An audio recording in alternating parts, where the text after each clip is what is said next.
Hey guys, welcome back to the Wrestling Wrap-Up. I, of course, am your host, as always, the megastar Ausin Savage. What I'd like to talk about this week on this show is the miserable, terrible, awful shitstorm that was Impact Wrestling's Turning Point pay-per-view. Now, guys, granted, I am currently unemployed, and I still plunked down $35 fucking for this show. Overall, it was a good show, but when is TNA going to fucking learn from their mistakes? First of all, there was 2 minutes of build to the main event of the fucking show.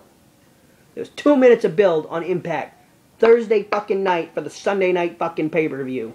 AJ Styles and Robert Roode was fucking thrown together in 2 minutes. Second of all, Gail Kim comes back. A week after she fucking comes back, or 2 weeks, whatever the fuck it was, her and Madison Rayne are the Knockout Tag Team Champions. Fucking why? Flash forward to tonight at Turning Point. First time she gets a fucking title shot against Velvet Sky, she beats her for the title with a bunch of fucking chicanery, shenanigans, fucking outside interference bullshit. Why? Gail Kim is fucking overrated. Okay? She doesn't need to fucking win every time she fucking gets in the ring. So now she's got the Knockout Singles title and half of the Knockout Tag titles. What the fuck are the rest of the girls supposed to do? That's bullshit. Fuck TNA. Your fucking booking sucks. What you should have done, instead of fucking putting her the title on her at fucking Bound for Glory and then having her fucking lose it at Turning Point, was not even fucking put the title on her, brought fucking Gail Kim in as a fucking babyface and had her beat fucking Winter. It would have been the same fucking thing. She was champion for fucking 30 days. What the fuck? It's bullshit. Then, of course, you have Inc. and Mexican America. They're more concerned with showing this bullshit fucking tattoo that Jesse Neal and Shannon Moore allegedly gave Anarkia when they beat the shit out of him at a fucking tattoo parlor than they are having a fucking decent tag team title match. Which Inc. again is getting a fucking title shot. Who the fuck did they beat? Nobody!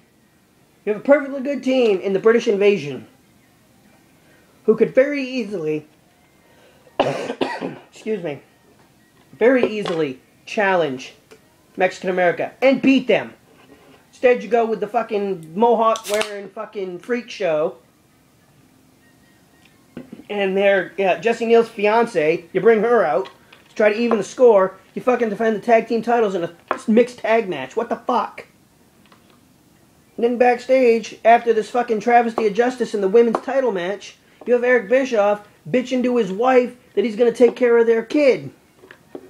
Who the fuck cares about Garrett Bischoff? Who the fuck cares about Eric Bischoff? What the fuck is he doing? Seriously. Fuck, there's so much wrong with this fucking show right now.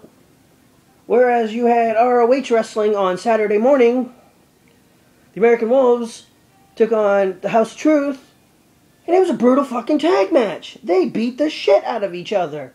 Because it was more of an athletic competition than a fucking bullshit storyline. TNA, Impact, Hogan, Bischoff, Dave Lagana, Vince Russo, whoever the fuck is on the booking committee. Who the fuck is writing this shit? Stay up on a Saturday fucking morning and you can learn in 1 hour of ROH television what the fuck you're doing wrong. It's really that simple. Don't fucking watch WWE to see what they're doing wrong. You're doing just the same thing. It all fucking sucks. Excuse me. Bischoff, Hogan, Russo, Dave Lagana. Dave Lagana, you fucking worked for ROH Wrestling. You had the golden ticket. You could have come into fucking TNA and changed the landscape of TNA wrestling. Yet, you sit back, you take orders from Hogan and Bischoff. You got fucking Russo in the corner jerking his dick off. Only God knows what the fuck he's writing. They credit Vince Russo with so much success in the WWE. He goes to WCW. Has a hand in killing that fucking company. He's been in TNA now for at least 5 fucking years. I'm surprised he ain't fucking killed that company. Get your fucking booking done right. Fucking A, people. God damn. I've gone hoarse fucking twice during this fucking 4-minute and 50-second video. I'm bitching at you guys because you don't know what the fuck you're doing. You know the problem is in TNA is the booking. It's not the boys in the ring, because I'll fucking tell you something. The highlight of the night for me tonight at Turning Point was Jesse Sorensen versus Kid Cash versus Austin Aries for the X Division title. Those three went out there and killed each other. Jeez, I don't know, 10, 15, 20 minutes easy. And just killed each other. Put on a hell of a show. They were into it. The fans were into it. Whoever booked that fucking match, you're doing something right. Whoever booked the rest of that bullshit needs to lose their fucking job. Whether it's Hogan, Bischoff, Russo, or fucking Dave Lagana. Whoever booked the rest of that fucking show needs to seriously consider finding another line of work.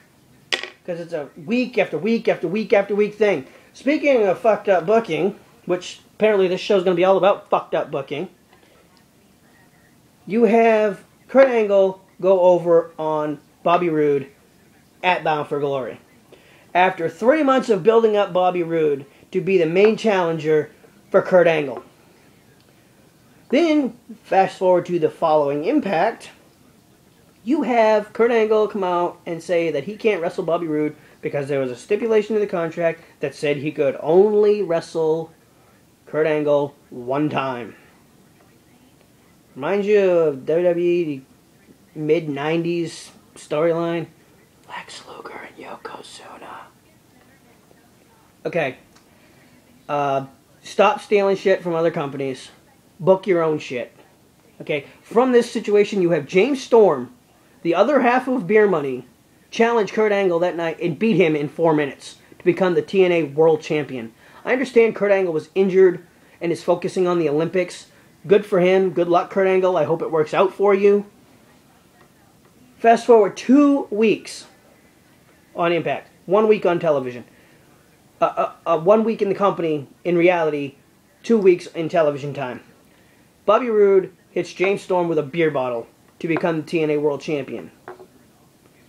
1 week later, or the next night, however you want to look at it, he bludgeons James Storm in the locker room to the point where he can't compete.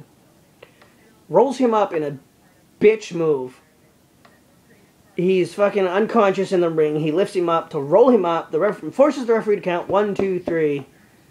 Out comes AJ Styles, and in 2 minutes, you have your Turning Point main event.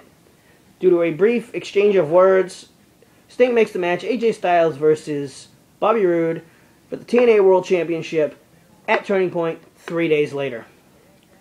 Which is all well and good. Fast forward to the match, and it's a clusterfuck. Great match, it really was, but to me, it was just, they knew each other too well, so some of the shit they were doing to casual fans, you know, fans that might be tuning in after a long absence or tuning in for the first time after watching, 2 or 3 weeks of television, were probably thinking, what the fuck are they doing? And then he pins AJ Styles by holding the tights.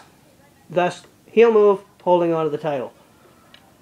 So now TNA has 3 weeks of TV leading into Final Resolution to name a number 1 contender and get them in a viable spot to challenge Robert Roode.